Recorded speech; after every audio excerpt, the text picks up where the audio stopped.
하늘의 문을 여소서 이곳을 주목하소서 주를 향한 노래가 꺼지지 않으니 하늘을 열고 보소서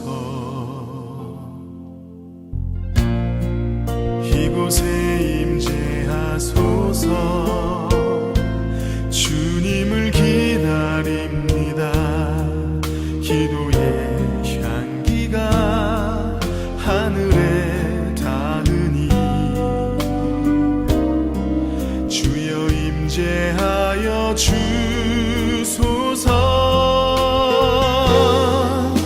이곳에 오셔서 이곳에 앉으소서 이곳에서 드리는 예배를 받으소서 주님의 이름만이 오직 주의 이름만 이곳에 있습니다.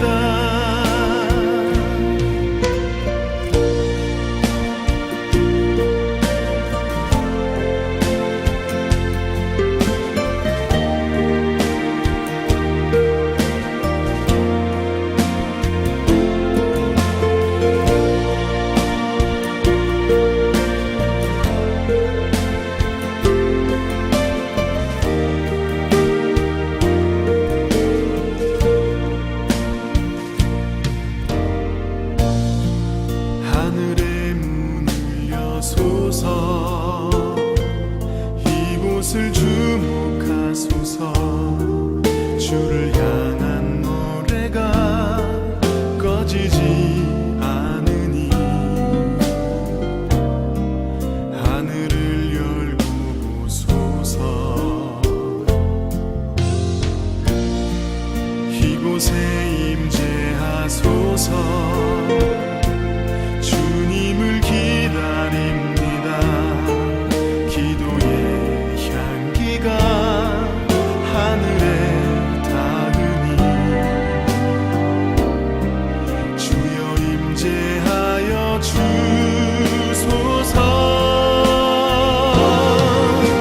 이곳에 오셔서 이곳에 앉으소서 이곳에서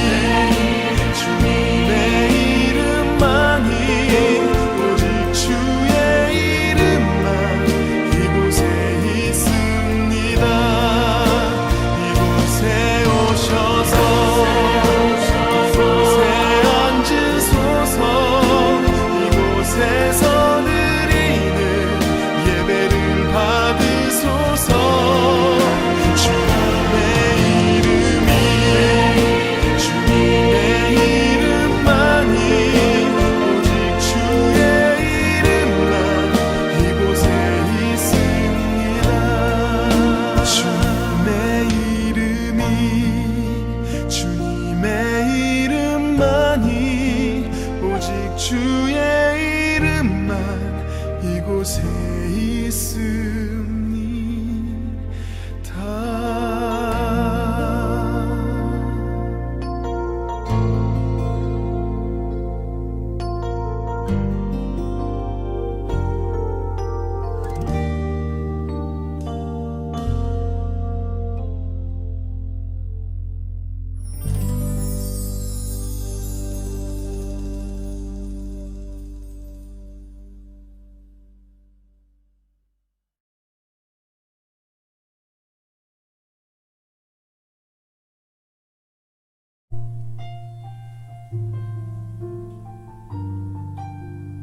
이제 우리 함께 묵상하심으로 7월 마지막 주 예배를 하나님께 드리도록 하겠습니다.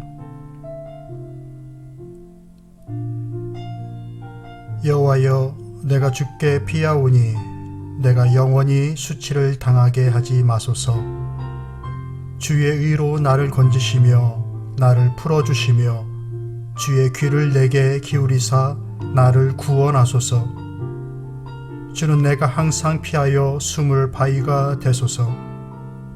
주께서 나를 구원하라 명령하셨으니 이는 주께서 나의 반석이시요 나의 요새이심이니이다. 거룩하신 아버지 하나님, 하나님의 은혜에 감사를 드립니다. 복된 주일 7월 마지막 주 예배, 이와 같이 나의 반석이시요 나의 요새이신 우리 주 하나님을 찬양하며 또 그와 같은 신앙의 고백을 드리며 예배의 자리로 모였습니다.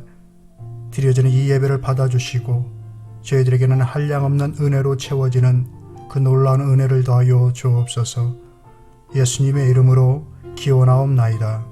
아멘.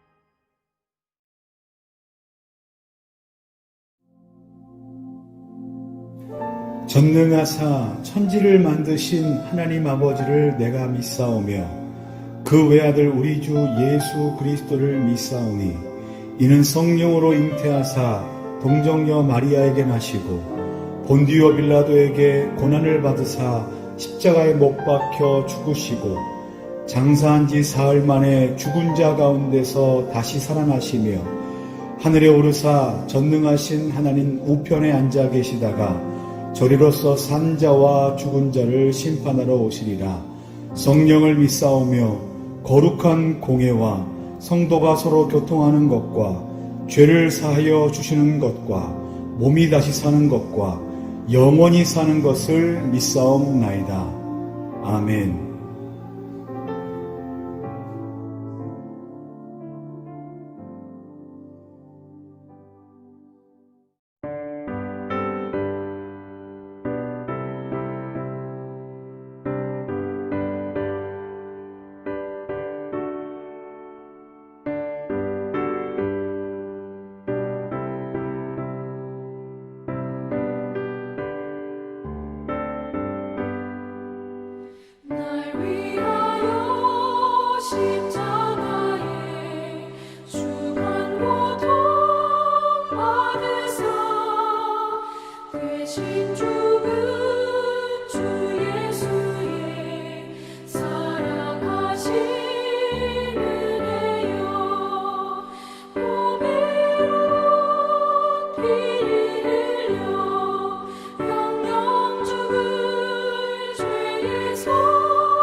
주 성령의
하나님 아버지, 복된 주일 아침 이처럼 저희들을 은혜의 자리로 모이게 하심을 감사를 드립니다. 주님 기쁘게 받으시는 신령과 진정의 예배를 드릴 수 있도록 저희들의 마음과 생각을 인도하여 주옵소서. 하나님의 크심과 신실하시고 선하심을 찬양합니다. 홀로 영광 받으시옵소서. 하나님 저희에게 믿음을 주시고 주님의 백성으로 살 수 있도록 구원의 은혜를 주심을 감사를 드립니다. 모든 죄됨과 허물은 예수 그리스도의 보혈로 정결케 하시고 오늘도 주님 바르게 섬기며 살 수 있는 자로 저희들을 굳게 잡아주옵소서. 저희가 누리는 많은 것들이 저희가 만든 것이 아님에도 감사하지 못하고 너무도 당연히 여기며 살아왔던 일상이었습니다. 이처럼 평범함이 은혜였다는 것을 깨닫게 된 지금, 이제는 아침마다 떠오르는 저 태양빛만으로도 우리 주님께 감사하게 하시고 어려움과 기쁨을 함께 나눌 수 있는 가족과 이웃이 있음을 인하여서도 우리 주님 앞에 감사를 드리게 하여 주옵소서. 저희들의 믿음과 저희들의 생각이 어두우니 날마다 새롭게 하시고 깨우치는 지혜를 다하여 주시사 그렇게 하나님 주시는 믿음을 따라서 지혜를 따라서 하루하루를 살게 하여 주옵소서. 예담교회를 세워주신 하나님 아버지, 주님께서 기쁘게 사용하시는 교회가 되기를 소원합니다. 믿음의 일을 이루는 교회 되게 하여 주옵소서. 말씀과 기도, 성령의 인도하심에 순종하는 교회가 되게 하여 주옵소서. 성장하며 성숙하는 교회가 되길 원합니다. 연약함이 많사오니 주님 붙잡아 주옵소서. 날로 심해지는 코로나의 질병 위협 중에 살아가는 성도들의 각 가정과 일터를 위해서 기도합니다. 주님 지켜주시고 채워주옵소서. 경제적인 어려움과 마음의 어려움을 겪는 성도들이 있습니다. 주님 불쌍히 여겨주셔서 강건케 하옵소서. 바라고 소망하는 저희들의 기도를 들으시고 역사하여 주옵소서. 사랑하는 예담교회 자녀들을 위해서 기도합니다. 마음껏 배우고 한참 성장하는 시기에 여러모로 자유롭지 못한 상황 중에 있습니다. 저들의 지혜와 건강 그리고 장래를 주님의 손에 의탁하오니 주님 저희 자녀들을 믿음의 길로 주님의 영광의 길로 인도하여 주옵소서. 저들의 생각과 꿈을 요셉의 삶을 주관하셨듯이 그리 다스려 주시기를 기도합니다. 하나님 아버지, 오늘도 겸손히 주님의 말씀 앞에 섭니다. 진리를 깨닫게 하시고 마음에 새기게 하여 주셔서 더욱 믿음에 굳게 서게 하여 주옵소서. 예수님의 이름으로 기도드리옵나이다. 아멘.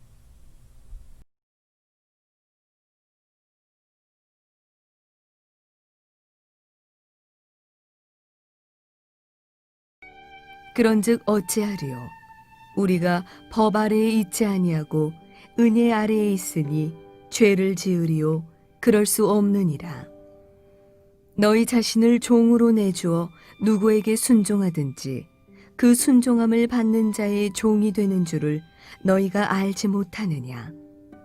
혹은 죄의 종으로 사망에 이르고 혹은 순종의 종으로 의에 이르느니라. 하나님께 감사하리로다. 너희가 본래 죄의 종이더니 너희에게 전하여 준 바 교훈의 본을 마음으로 순종하여 죄로부터 해방되어 의에게 종이 되었느니라. 너희 육신이 연약함으로 내가 사람의 예대로 말하노니 전에 너희가 너희 지체를 부정과 불법에 내주어 불법에 이른 것 같이 이제는 너희 지체를 의에게 종으로 내주어 거룩함에 이르라. 너희가 죄의 종이 되었을 때에는 의에 대하여 자유로웠느니라. 너희가 그때에 무슨 열매를 얻었느냐? 이제는 너희가 그 일을 부끄러워하나니 이는 그 마지막이 사망이니라. 그러나 이제는 너희가 죄로부터 해방되고 하나님께 종이 되어 거룩함에 이르는 열매를 맺었으니 그 마지막은 영생이라. 죄의 삭은 사망이요 하나님의 은사는 그리스도 예수 우리 주 안에 있는 영생이니라.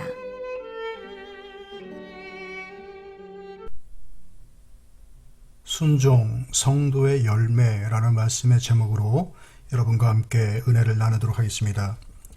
지난 2주 동안 우리는 로마서를 통해서 하나님으로부터 난 의, 즉 거룩하다고 여김을 받은 칭의에 대해서 배웠고, 또한 그리스도와 연합된 자로서 죄책에 대하여는 예수님과 함께 죽고 생명에 대하여는 그리스도의 부활하심과 함께 새 생명으로 거듭난 자임을 배웠습니다. 그 이후 새 생명을 소유한 자로서 성숙됨의 길, 즉 성화의 길을 가야 함을 함께 나누었습니다.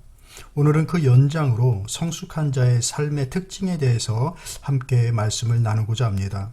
본문의 말씀을 보면 크게 두 개의 단어가 반복적으로 등장하는 것을 볼 수가 있습니다. 종이란 단어와 또 순종이 그것입니다.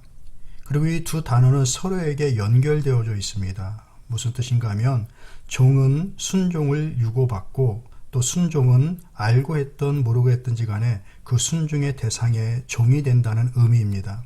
그러니 죄의 종은 죄에게 순종하는 것이고 의의 종은 의에게 순종하여 산다는 겁니다. 그러므로 사람이 살아가는 방식에 따라서 결국 열매를 맺게 되는데, 어떤 삶은 부끄러움과 사망의 열매를 맺게 되고 또 어떤 사람은 거룩함과 영생의 열매를 맺게 되는 것임을 본문이 말씀해 주고 있습니다. 특별히 우리 지난주에 우리는 그리스도의 은혜를 통해서 다시 살아난 자임을 알고 이제는 그리스도를 닮을 삶을 살 수 있는 자로 자신을 여기며 자신의 공적을 쌓기 위해서 의로운 자가 되는 것이 아니라 자신을 하나님께 드리는 삶을 살기 위해서 성숙의 길을 가야 함을 나누었습니다. 그러면서 어떤 자가 자신을 드릴 수 있는가 질문하였는데 그 답은 관계를 잘 아는 자가 자신을 하나님께 드릴 수 있다라고 말씀을 드렸었습니다.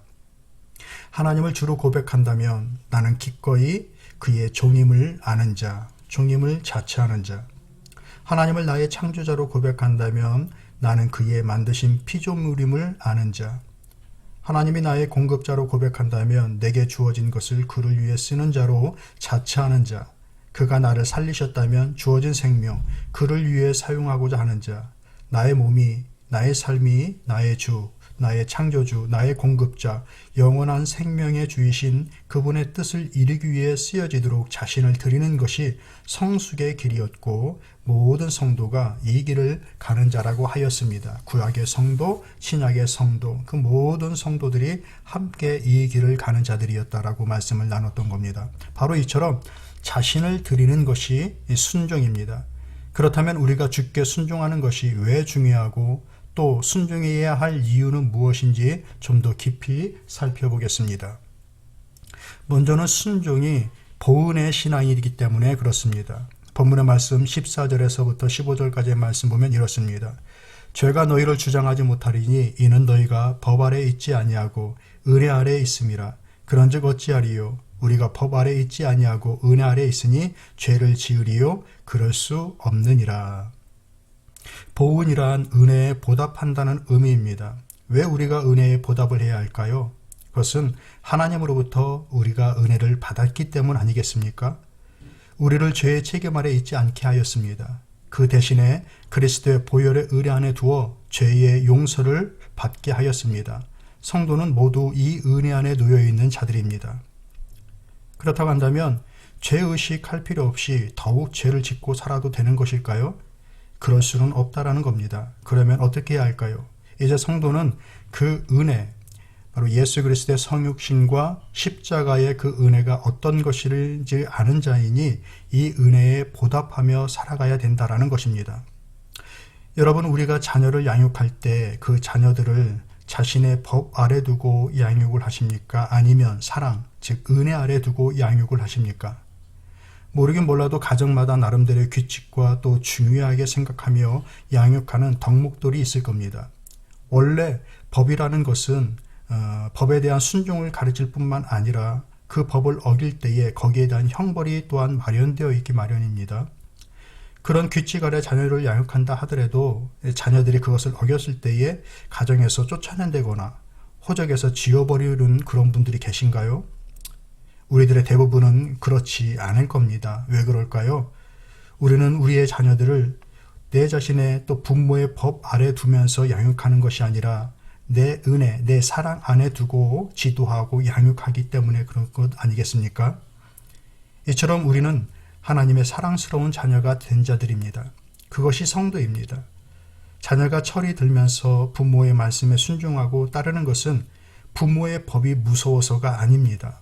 오히려 자녀들은 부모보다 점점 힘이 세워지고 어떤 면에서는 더 나은 판단력을 가지는 경우들도 있습니다. 그렇게 머리가 커가는 자녀들이 왜 부모의 말씀을 따르고 존중하게 되나요? 그것은 부모님의 은혜, 즉 부모님의 사랑이 얼마나 큰 것인가를 알아가기 때문에 그러지 않습니까? 본문의 말씀 14절의 말씀 보면 이렇습니다. 죄가 너희를 주관하지 못하리니 이는 너희가 법 아래 있지 아니하고 은혜 아래 있음이니라. 이처럼 성도가 하나님의 법이 무서워서 하나님의 말씀을 따르는 것이 아니라 하나님의 은혜, 즉 하나님의 사랑을 알게 되었기 때문에 자발적으로 순종하게 되는 것입니다. 부모의 사랑을 남들보다 잘 아는 자녀가 다른 자녀들보다 그 부모를 더욱더 존경하고 사랑하며 섬기듯이 하나님의 은혜를 마음 깊이 깨닫고 감사하는 성도일수록 즐거이 하나님의 부르심에 순종하여 살 수 있는 것입니다. 이것이 바로 보은의 신앙입니다. 사랑하는 성도 여러분, 이 신앙을 소유하십시오. 두 번째로 이 순종의 신앙이 왜 중요한가? 그것은 바로 순종이 새 생명을 가진 자의 증거가 되기 때문에 그렇습니다.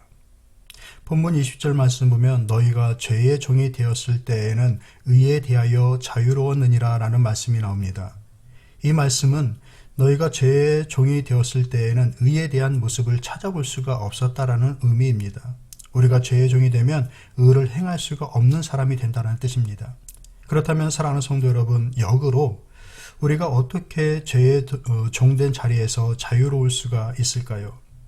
그것은 우리가 죄를 안 짓겠다고 결심하는 것으로 죄에 대해 자유해지는 것이 아닌 겁니다.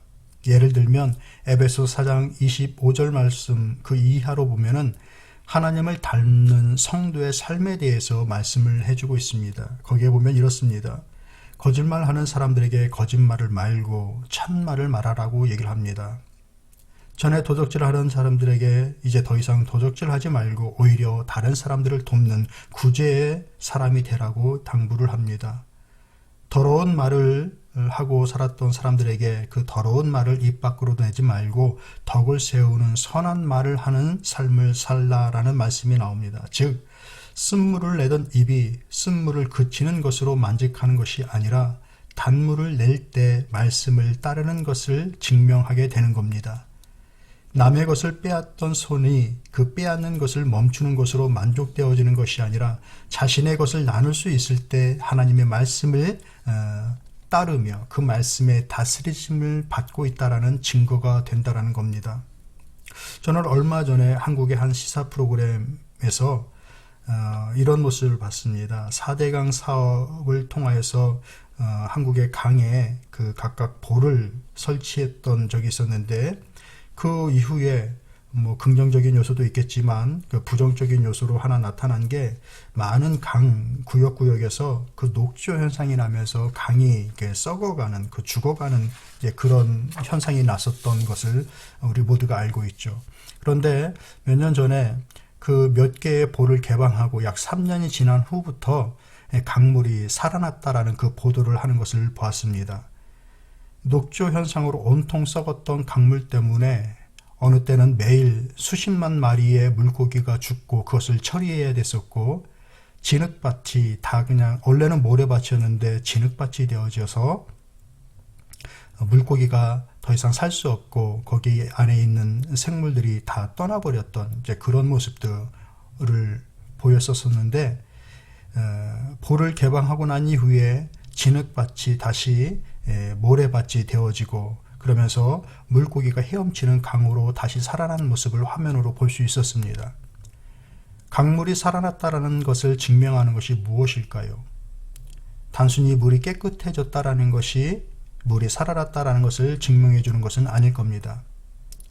되돌아온 물고기가 살아나는 그리고 살아난 그 강을 증명하는 것이 아니겠습니까? 마찬가지로 성도도 거듭났다라는 것은 악한 습관을 정지했다라는 것으로 충분한 것이 아닙니다. 살아계신 하나님의 말씀에 다스리심을 받으며 그 말씀에 순종하며 따르는 행위가 나올 때 자신의 신앙이 증명되어지는 겁니다. 그러니 하나님의 말씀에 순종하는 태도는 자신이 진정 하나님의 은혜 안에 거듭난 자임을 증명하는 것입니다. 세 번째로 이 순종의 신앙이라니 왜 중요한가?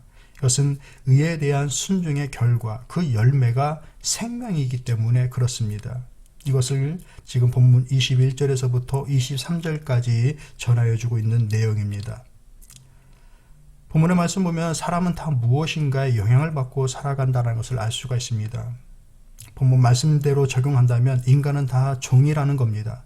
그러기에 무엇에 의해서 영향을 받고 또 다스림을 받으며 살게 되어지는 겁니다.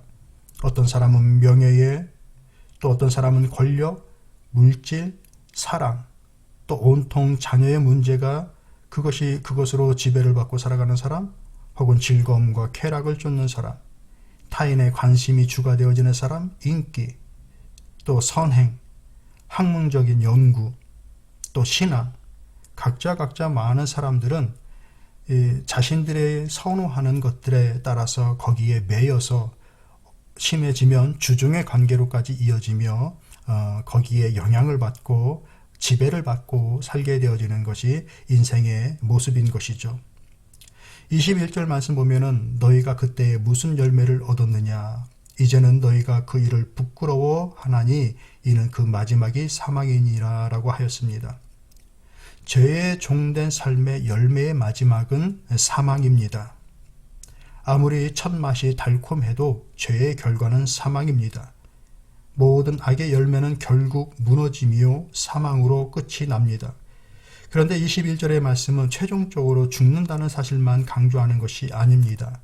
지금이라는 현재의 삶에서도 이미 죄의 종의 결과 그를 체험하고 살게 될 것을 말씀해 주고 있습니다. 즉 살아가는 과정에도 사망의 징후가 나타난다는 겁니다. 사망의 냄새, 죽음의 냄새를 풍기는 겁니다. 죄의 종으로 살 때에는 부끄러움을 모르지만 죄의 종의 굴레를 벗으면 죽을 길로 가면서 기뻐하는 그 어리석음에 대하여 부끄럽게 느껴진다는 것입니다. 그러니 사랑하는 성도 여러분, 부끄러운 것으로 여겨지는 것이 있다고 한다면, 오늘 우리의 삶 속에서 부끄러움으로 여겨지는 것이 있다고 한다면 뿌리쳐야 하는 죄의 유혹임을 깨우치시기를 바랍니다. 이와 반대로 의의 종이 되면 그 열매는 무엇일까요? 19절 마지막 부분을 보시면 이렇습니다. 너희 지체를 의에게 종으로 내어주어 거룩함에 이르라고 이렇게 하였습니다. 의의 종이 되면 그 결과는 거룩함과 영생, 하나님의 생명입니다. 앞에서와 마찬가지로 영생의 열매 이전에 육신으로 살아가는 과정에서 이미 그의 거룩한 면모가 나타납니다. 이웃과 더불어 살아가면서 생명의 영향력, 긍정적 영향력을 끼치며 사는 겁니다. 덕을 세웁니다. 친절을 베풉니다. 용서합니다. 타인을 불쌍히 여기며 섬김으로 감동을 전합니다. 예수 그리스도께로 안내하는 전도의 문을 엽니다. 말씀 그대로 그저 자신의 인생을 살아가는 것뿐인데 다른 이에게 선한 생명의 전달자가 되는 것입니다. 역사적으로 어떤 사람들은 살아있는 동안에도 또 누군가의 놀물이 되었고 죽음 이후에도 선한 영향력을 주는 자들이 있었습니다. 위대한 구약의 신앙의 선배들, 초대교회의 선배들, 종교 개혁을 이루었던 신앙의 선배들, 척박한 한국 근대사에서 세상의 빛과 소금으로 그 역할을 다했던 선배 목사님들과 성도, 교회들, 그들은 하나같이 하나님의 말씀과 부르심에 순종으로 나아갔던 사람들입니다. 그 일이 자신에게 영광이 되고 생명의 열매가 되었던 것은 물론이고 세세토록 생명의 길을 비추는 등불이 되었습니다. 이처럼 순종은 살리는 열매를 만들어냄을 믿으십시오. 말씀을 정리하도록 하겠습니다. 순종을 통해 보은의 신앙을 가져야 하겠습니다. 우리가 하나님으로부터 은혜를 받았다고 한다면 그 은혜에 보답하는 마음으로 살아가는 것이 성숙한 성도의 삶이 되어지는 것입니다. 하나님을 섬기는 마음이 행함으로까지 이어져서 새 생명을 소유했음이 증거로 나타나는 삶이 되어야 하겠습니다. 하나님의 뜻과 부르심에 순종할 때 그 열매는 생명이라는 것을 믿어야 합니다. 입에 쓴 약이라도 그것이 생명을 주고 또 건강을 주는 것이라고 한다면 먹어야 하듯이 오늘 우리에게 주어진 하나님의 부르심에 순종의 도를 구하며 가는 사랑하는 성도님들이 다 되시기를 주님의 이름으로 축복합니다. 기도하겠습니다. 하나님 아버지, 죄의 종으로 사는 것이 아니라 의의 종으로 살게 하옵소서. 어리석음을 깨우쳐 주셔서 하나님 말씀과 부르심을 깨닫게 하시고 그 일에 순종함으로 하나님을 영화롭게 하는 삶이 되게 하여 주옵소서. 연약한 육심 때문에 실수와 허물이 생기겠지만 그러함에도 생명이 있는 이 순종의 길을 잃지 않게 하시고 하루하루 견고하게 서가는 신앙인이 되게 하여 주옵소서. 그리하여 우리 자신과 가정, 교회와 이웃에 풍성한 생명을 전하는 자가 되게 하여 주옵소서. 예수님의 이름으로 기도하옵나이다. 아멘. 지금은 우리 주 예수 그리스도의 은혜와 하나님 아버지의 그 크신 사랑과 성령의 내주하시고 교통하시고 위로하시는 역사가 이 보은의 신앙을 따라 우리에게 주어진 이 신앙을 증명하며 하나님께서 기뻐 받으시고 자신에게 영광이 되어지는 생명의 열매를 맺어 나아가는 이 순종의 신앙을 따르길 원하는 저들 삶 위에 지금부터 영원토록 함께 있을지어다. 아멘.